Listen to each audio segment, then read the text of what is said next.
మీరందరూ ప్రభువుని నమ్ముకున్నామని అనుకుంటున్నారు. నమ్ముకున్నారో లేదో అనే విషయాన్ని ఇక్కడ రాశాడు.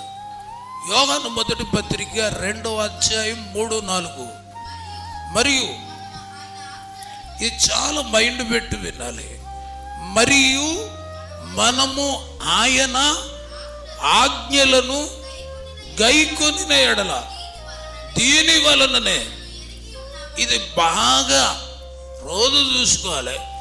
ఇక్కడ చెప్తున్నాడు, మరియు మనము ఆయన ఆజ్ఞలు గైకుంటేనే ఆయన్ని ఎరిగి ఉన్నట్టంట. దేవుడికి స్తోత్రాలు. అంటే ఆయన ఆజ్ఞలు గైకొనకపోతే నువ్వు చెప్పుకోవడమే కానీ ఎరిగి ఉన్నట్టు ఆయన అంటున్నాడు, నేను ఎరిగిలేను. దేవుడికి స్తోత్రాలు.